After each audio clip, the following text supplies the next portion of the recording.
Great. Just before we get into it, I'll let this come up. I'm recording here.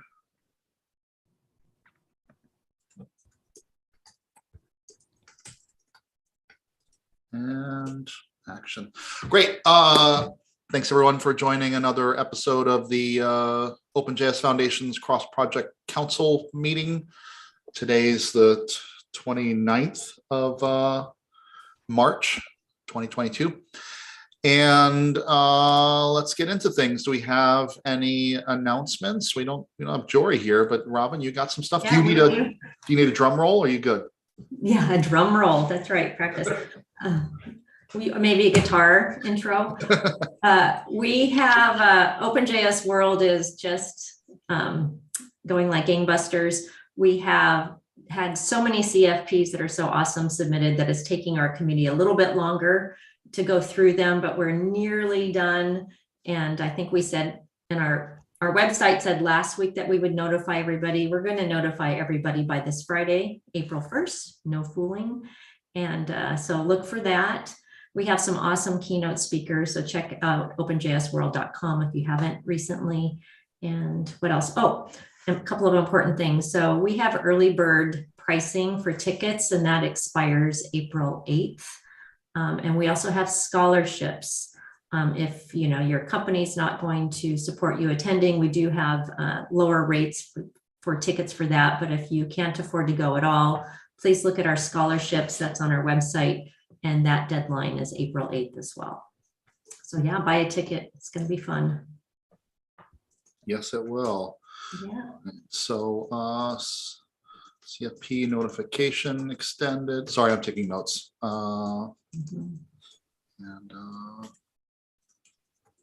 And spoiler alert on our website this week, we're going to have live band karaoke for a party. So if you have some singing skills or not, get to be on stage with a live band. Yeah, that'll be great. I'm super excited about that. And there's already talk on Twitter about karaoke in Austin in general too. So looking forward to it already. Yeah, and we also actually are adding more tooling around the hybrid participation. So we're working on the platform for that, and we'll have more to share in the next week or two. Some folks may not be able to or may not want to travel to Texas for a number of reasons. So we'll have more engagement opportunities and participation opportunities on a virtual platform as well. And how do you see that happening for live band karaoke with the hybrid option? Gosh, no, you all better have your Zooms on your phone. Did you really just go there? I wasn't paying a lot of attention, but that was like, oh, wow. That's my way of getting you to pay attention. Yeah. Cool. All right. Well, thank you. That's awesome. All sorts of exciting stuff. I'm really looking forward to it. It's going to be an action-packed week. Mm-hmm. Great. So if we get into things here, then the agenda. The first item on the list here is issue 826, a focus on JavaScript security at OpenJS. We've got some, just looking at my recent comment. We've got a collab space sort of drafted, and some folks that we've thought of that might be interested. And Robin and I met recently, and we're going to move that forward soon. Reach out to people and get that ball rolling. So we'll look for more on that, on this item in the coming days. And yeah, coming days. Anything else anyone want to add to that issue? Just that we've been having great conversations with the Open Source Security Foundation. They have a lot of great recommendations and tools. So we're working on how we can work more closely with them with our projects. Great. Cool. Moving on. The next item is license check supporting support and tooling. We were waiting on the LF for this. I don't know if there's any sort of update there. Yeah, Jordan and I met with Shubra and 2 or 3 folks from his team. Shubra runs the product and IT department at the Linux Foundation, and they are going to take on the development of this feature in the LFX platform. And they should be able to start like in mid-April, and I think it may take a month, but we had a really great productive discussion. They're going to use Jordan's tool, which I believe is linked in that issue, as a starting point. So yeah, so that's coming along. So Great. Yeah. If you wouldn't mind dropping something of an update into that issue, that would be helpful. I'll do it. Excellent. Next on the agenda is clarify requirements around COC violation. Yes, I haven't done the work there. I'm sorry, folks. That's okay. No apologies. So no news there. So we'll move on unless anybody has anything they want to comment. I think Ben Hutton opened up some other issues. I don't think they're on our agenda. Well, we're not there yet, Robin. Oh, got it. Okay. No, I'm with you though. But Yeah, they're unrelated. There are a few issues that I definitely want to talk about. Ben's issues and then the repo cleanup issue. Got it. Okay, I'll hold tight. Yeah. One more on the agenda, and then we'll move into that space. This is create proposals for the community fund. I don't know if there's really a specific ask here, or what, if we should leave this open, or what we want to do with this one.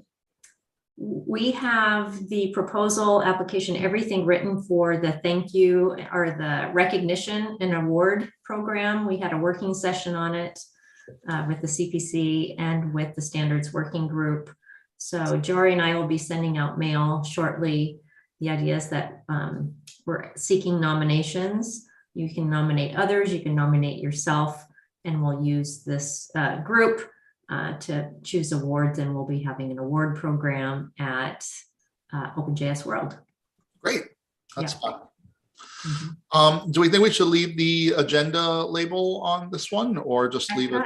We had talked about maybe splitting it maybe into different pieces. I have to go back and revisit. Yeah, because this is sort of just an ask for people to create proposals. Yeah, which we can leave as an open issue, but I just don't know if we need it on the agenda. probably not on the agenda, but yeah. We'll remove it for now. Cool. Before we get into those other issues that we touched on, I'm reminded of something that we should talk about real quickly. The dates and reminders file, which we should be checking every cross-project council meeting.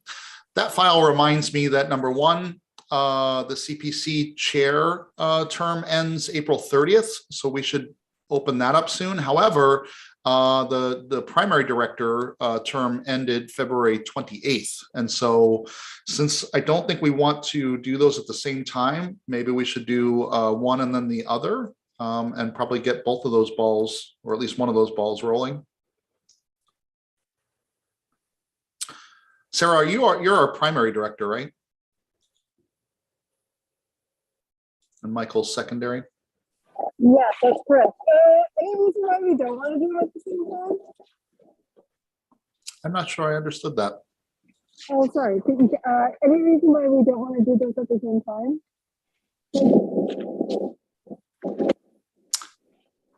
It's a bit hard to hear you, Sarah, but Sorry, I have a hat on.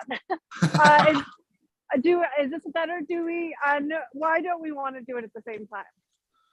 oh, in case one person wants to run for both positions. Oh, that makes sense. Yep.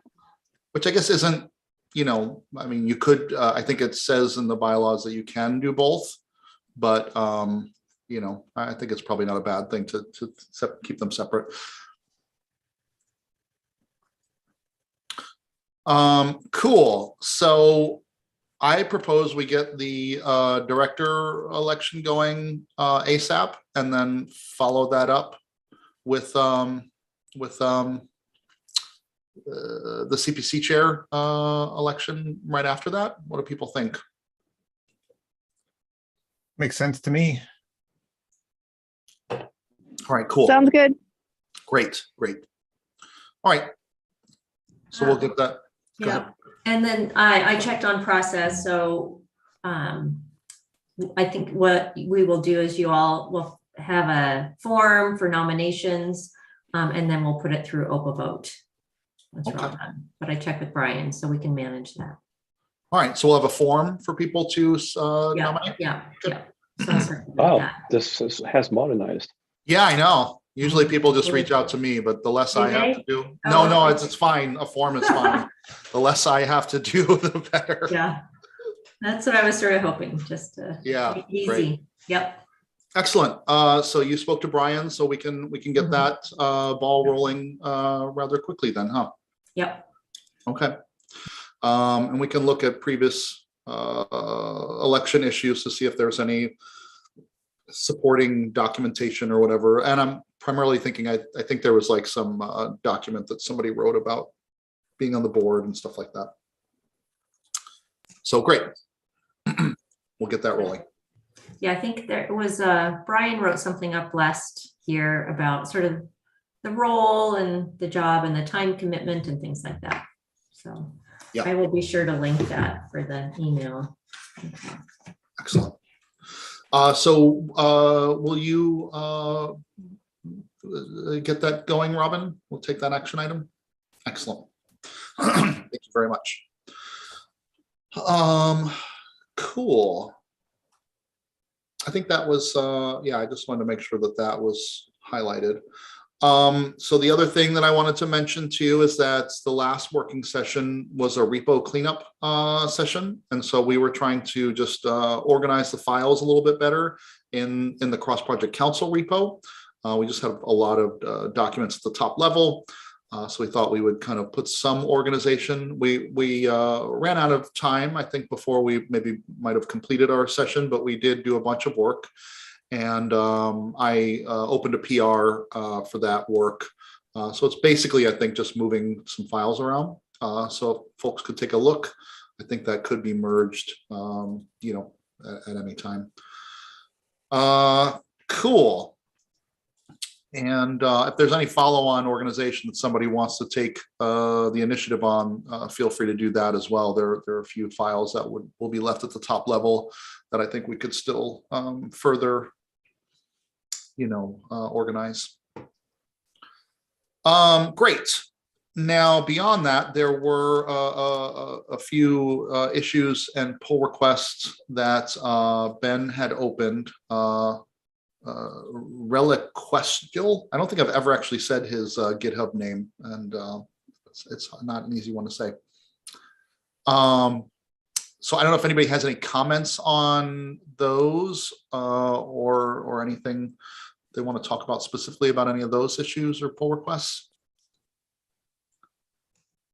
Take them one at a time. We can, if he did a lot of work, which is I appreciate. So if I look at the pull requests, there's one that's oh, this is actually Brian opened this, I think, based on a conversation with Ben, to minor update to legal questions.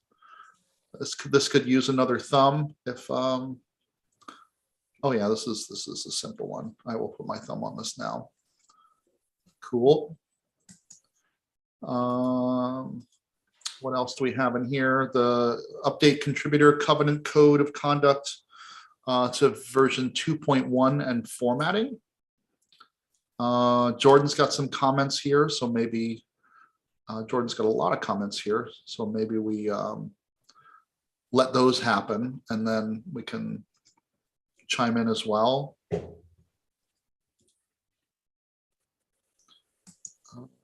This one's got some thumbs on it already. One is to add JSON schema to the list of incubating. That's done. Like done? Oh yeah, it was done a couple weeks ago, perhaps. Are you talking about on the website or in the On the website. Okay, yeah, this is in the GitHub repo. Oh, in the GitHub repo. Yeah, which looks good. Oh, and it was open yesterday, so we'll give it a couple more days and then we can land that as well. So yeah, that. Oh, an add link to trademark policy re-crowdfunding. But that's pretty straightforward too. Just another link. Great. So those are the PRs. If anybody has any questions or comments, feel free to speak up. And otherwise, I will move on. About the code of conduct one. Mm-hmm. Most of the, I think, I'm not sure, I think all of the comments that were made are about formatting of, Okay. I don't think they're, I mean, it needs to be checked, right? But I don't think they're addressing like, I don't think they're editorial in nature, right? Okay. I mean, this is kind of like a special thing to change the code of conduct, right? Like it's a pretty big deal because it impacts like literally everyone in the organization. Mm-hmm. So I don't know how we have to do this, but it feels a bit cavalier to just go ahead and merge this without like tying the different projects, because essentially it's just tying everyone like you're now operating under these upgraded rules. And so I don't know what the process is for this, but it feels like maybe we should do something a bit more than just like approve the pull request. I think, yeah. I think I had mentioned in a CPC meeting a month or so ago that there was a kind of an informal gathering at the Linux Foundation Member Summit. There were a couple sessions, breakout sessions on code of conducts.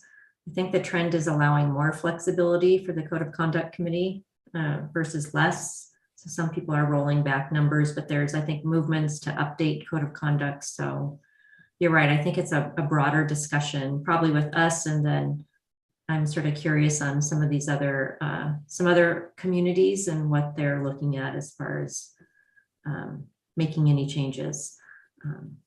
Ours, I think, are working fairly well. I think he had talked about making things, are they aspirational? Are they required? It is required. We wanted to have more clarity, which we all agreed on, like you need a process. I've done the inventory. We just haven't written out that sort of documentation to support a process. So definitely a lot of work that needs to take place. So, but in terms of this PR, I mean, the description says that the changes from 2 to 2.1 are minimal, but we should probably understand what that exactly is, and you know, make folks aware of this change before we land it. Yeah, I think I agree. Like, I think there are two different conversations here, right? One which is sort of like a broader revamping of like how this is handled, and another one which is what do we do with this, which is a small change, but which really impacts every project, because they all sort of like since every project is hot linking this, we have to sort of make people. I mean, I don't know. Like, do we need to make? I think it's worth a projects aware? discussion. Yeah, the Kubernetes project uses an older version intentionally because of the flexibility issue. So probably is worth spending some time getting familiar with versioning and direction and intent before just approving. Yeah, and I think to Toby's point, it'd be nice to have a process that says, you know, when we change the code of conduct, we do X, Y, and Z. It could be, you know, in my mind, as simple as like, there's a message that goes out to the mailing list. We wait 2 weeks, and if there's no concerns, we can progress, right? But like, it'd be good to have something that says every time we do it, this is what we do, and people could ask for more or less. And then hopefully when a project gets that email, they're like, if I care, I'll look at it and raise an issue. Otherwise, I expect in 2 weeks, you know, I won't be surprised that it actually happens. Yeah, what I would recommend is having folks who are quite familiar with the code of conduct versions and have a discussion in CPC. So it's a thoughtful decision that people are aware of what they're, you know, plus oneing. Is that a verb? Please no. No, but I mean, I think that's like it's important. Like, what, you know, the light that you're bringing to this conversation of like thinking about this differently, possibly allowing some projects to be running different code of conduct. It's like, this is an interesting conversation, and probably like a conversation that's worth having if folks actually want to have this conversation. But I think it's different than sort of like the kind of tacit agreement that we had in the CPC to rely on this document and update it following the updates on that doc. And I mean, like, if I remember when we had conversations around moving from 1.4 to 2.0, that's kind of like when I got involved with the CPC and when the AMP project moved in. I think that like that was the agreement that was in place. So I think we have to sort of like on one end continue following that, and if we want to change it, have a conversation about changing it. But I mean, unless there's something that's like really like a problem in this one, I don't think it should block us from doing what it is that we wanted to do first. I think they're two different things. Yeah, I Does that agree make with sense? that. Like the discussion was there's value in sticking with one that's well known and maintained versus like crafting our own. So I kind of think I agree with you at least that the default should be we would adopt it unless there's something that's bad enough that throws that whole approach into question, right? So Otherwise, we shouldn't. Go ahead. You're saying, so when you all decided to adopt it, you would adopt it as it progressed through versions. Yeah, it was a choice that says the contributor's covenant is a shared resource. We should support that shared resource by adopting it. And we would, we would try and track it versus inventing our own thing. Mm-hmm. Oh, I agree with that. I guess what I'm hearing, for example, from the Kubernetes community is they're intentionally not upgrading versions because they believe it gives them less flexibility. So I don't know. I think that's back to Toby's point that like if we think that assumption is broken, that's kind of a different choice or discussion. Like that's a new discussion. Wait a sec, we were wrong. Should we revisit? Right. And I also would like to point out that my understanding is that is from like 1.4 to 2, which is very different for the reasons that you've mentioned. There's a lot in this version that we have agreed to adopt, right? Like there's a lot of like, I mean, it's kind of fairly explicit in terms of like what happens and what the consequences of something happening are. The version that was before, which I think is 1.4, not so much. So I think that conversation between 1.4 and 2 makes a lot of sense. I am not sure that this conversation between 2 and 2.1 makes a lot of sense. So if we wanted to do that, it would really imply having a conversation about rolling it back to 1.4 or adopting something else, which again, I think are completely valid conversations to have, but like it's a broader topic. Yeah, that's a really good point. So, but should we create an issue that says we need to have some sort of process for updating the code of conduct, even if it's, minor versions and circulating those changes? Yeah, and can we have a conversation about what this would look like now, briefly, so we actually like, I mean, at least if we can agree on something simple now. I think what Michael offered sounded reasonable to me. I mean, I'd love to hear what Jory has to say about this, because Jory, like you do a lot of these conversations, and I think it would be good to hear what you have to say about how we could get that kind of approval. Sorry, I'm staying mostly muted because we've got a competing meetings going on today. I think one of the points that you made, Robin, about flexibility is super important to our communities, and it's going to be kind of central to the topic, even as we consider how to process move things forward.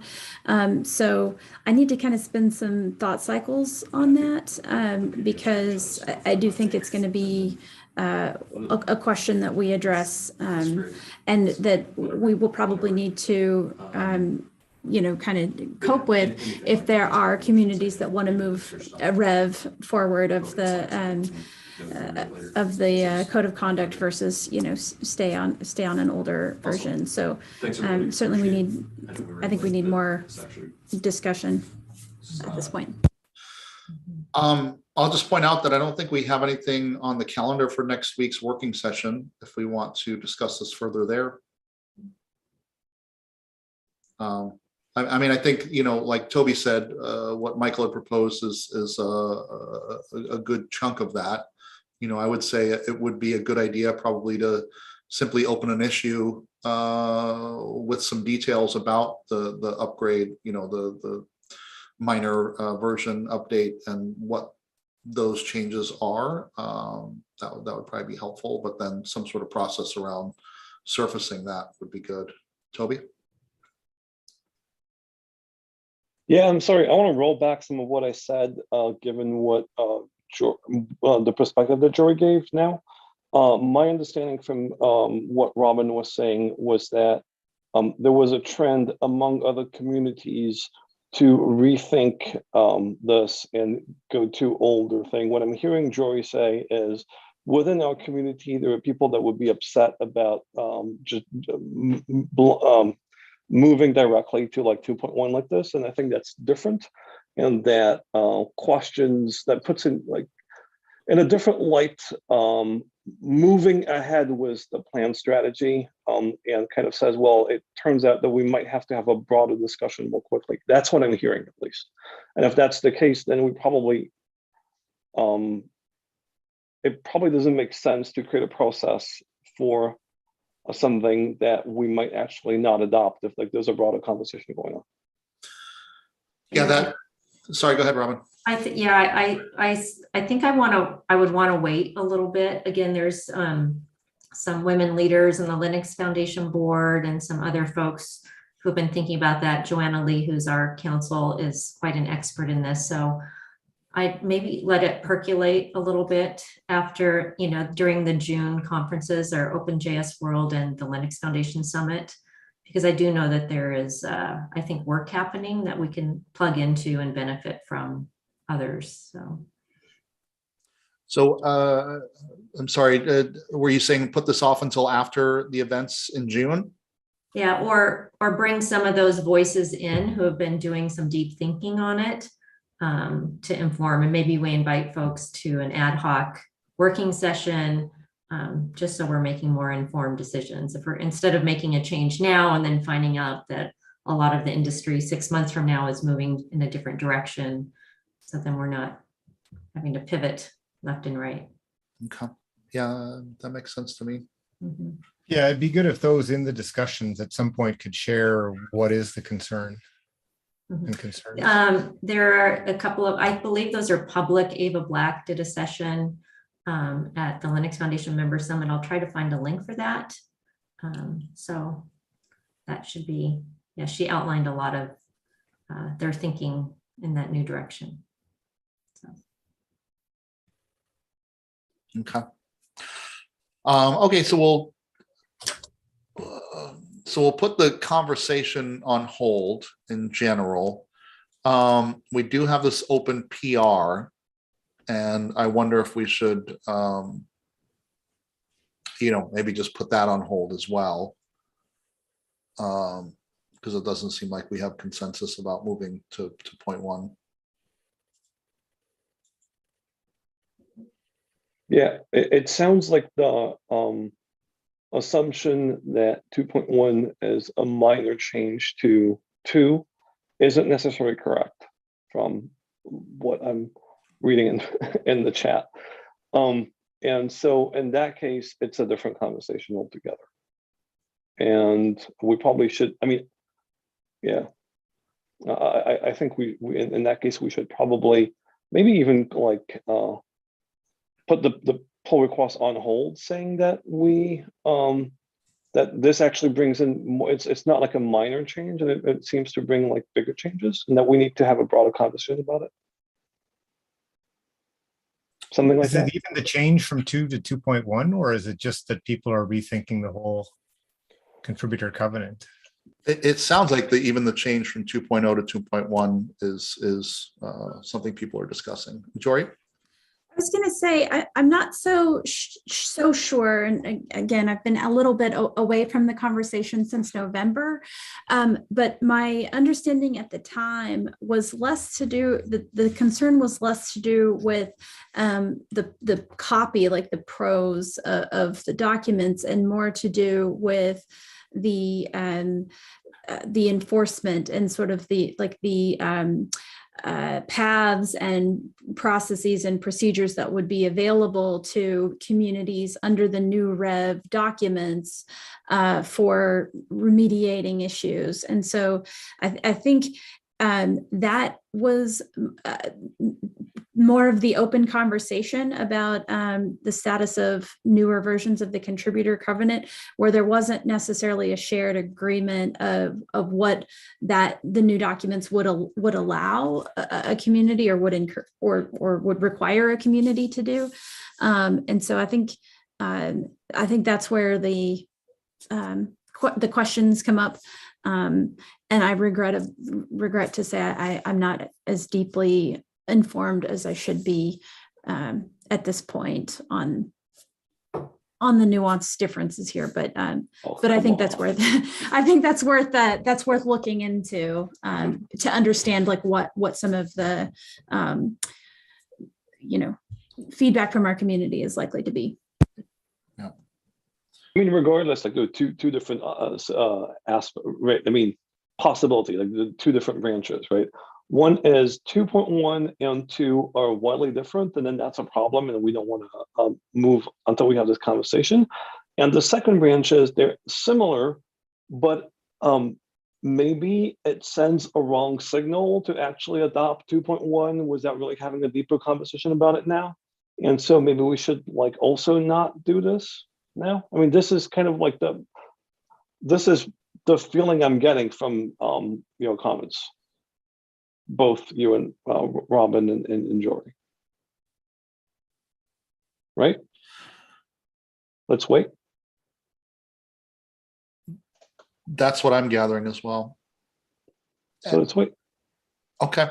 How do we what do we want to do? What's our path forward? And I'm thinking about this open PR and a future working session. Should we open an issue that just briefly mentions that we want to spend more time making sure we're being thoughtful about any updates to our code of conduct and such, and then ask to have that PR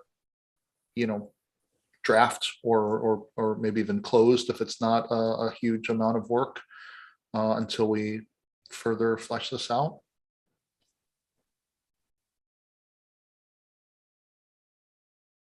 That sounds good to me. I have to drop, unfortunately, for a podcast. That's right. That's right. But thank you. And I will follow up with links as well for the group. Great. Thank you. Okay, thanks. Good luck. Have fun. Bye. Great. Does anybody go ahead? Just to kind of wrap up your idea to talk further about this in the working meeting, do we want to continue with that? Because I think that would be, I would like that, but I don't know if anybody else would, so we could do something else. I'm happy to talk about this more in next week's working session. And we don't have anything else planned at the moment. So I was worried that it was premature because other folks in the community are discussing this further too. So I'm open.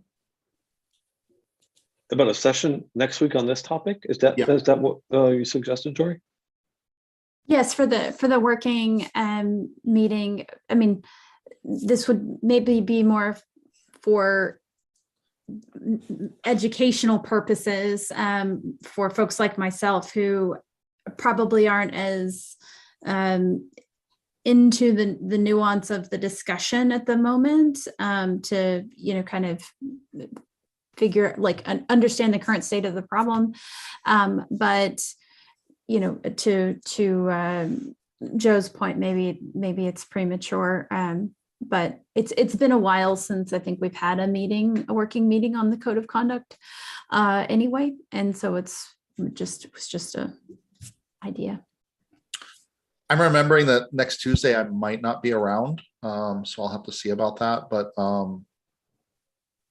yeah, I mean, I think it would be a good idea to at least explore this further, not maybe necessarily to make decisions, but to discuss what the concerns are and, you know, surface any of the things that are out there that we can further educate ourselves with. I do want to point out that I don't think anyone here knows as much about this as Jory does, and she's saying she needs an education catch up on the topic. And so I'm a little concerned about what the actual meeting is going to look like given that. Okay, well, I mean, fair point that like if maybe what we need is to have somebody who has been up to like Joanna or someone of that or Coraline or somebody to but Well, why don't we discuss this further in Slack or something and see what we want to do? Like I said, I'm not sure I'll be able to make it. So I don't know if I should really help decide what should happen. But if not this week, in 3 weeks, the next working session, I think would be great to discuss it further for sure. Yeah, I'd rather we did that like in a couple of weeks once Robin has shared like the links and we've been able to actually look at that stuff and maybe have a better sense of like what is actually going on. That sounds good. I mean, unless we can just have all of that stuff ready really quickly. But it would be good if you were there too, I think. Yeah, I'd like to be there. So let's do it in 3 weeks. Okay. So then next week is kind of open. We can either skip it or if somebody thinks of Jory. If next week is open, then I think doing a cycle on the on updating and making this a real working meeting, updating the travel and community fund documentation ahead of what I assume will be hopefully many new requests for support to travel OpenJS World in June. So that's my other suggestion for next week. Sounds great. I think that's a great idea. So let's do that. Next week, flesh out documentation around community fund. And the working session after that, we'll dig into code of conduct concerns and process. Cool. I feel like there was something else to talk about, but now I can't remember. Hi, Rich. Hey. Okay. Great. Anything else anyone wants to talk about? I don't know. I unfortunately missed the first part where we're doing announcements. Did we just do a quick update on like where we're at in terms of the speaker announcements and stuff? Did Robin share, Alex share that we're going to get announced or going to notify speakers end of the week? Okay. Yes. Cool. Yeah. Yes, we did cover that. Yeah. And highlighted the community fund scholarships and some of the fun events, live band karaoke, hybrid aspects. Yeah. I am thinking about like an art project. So the thing I really wanted to do was like a live graffiti wall, which would have been really dope. Yeah. But they said no. We can still do it. It's Austin. Right. It's just like so. But if the side of the building gets tagged, I don't want to have to pay for the cleanup. So I'm really. I mean, now that you ask, I'm just saying, and now that this is documented live, I don't know how you're going to get out of it. Yeah, right. Exactly. Well, so to be fair, like the city of Austin was like, no, that sounds, they're chill. They're fine with it. But the venue did not have like an appropriate space for us to do that. We could do something informal. I mean, we got friends down there. We'll just find a space. I I have a friend who's helping like this sort of art collective. Yeah, there might be some synergy there. Well, point being, whatever, there's a lot of opportunity to do like fun stuff, and I'm really into fun stuff right now. So if anybody wants to get together and brainstorm like things to do, to get the kids together and go play, like basically, I would be super game for that. So yeah, I'm totally into that conversation. I will have a lot more time after the end of next week. I'm trying to list my house and it's making me crazy. And people have tried to get me to perform. And I think Luke, my buddy at IBM, he and I are going to start a project and we'll both be down there. So maybe we will do something. We'll see. That'll be fun. Cool. Yeah. All right, rock and roll. We're a minute over time, so I'll let everybody free and we'll talk more soon. Thanks, everybody. Thanks all. Bye. Bye.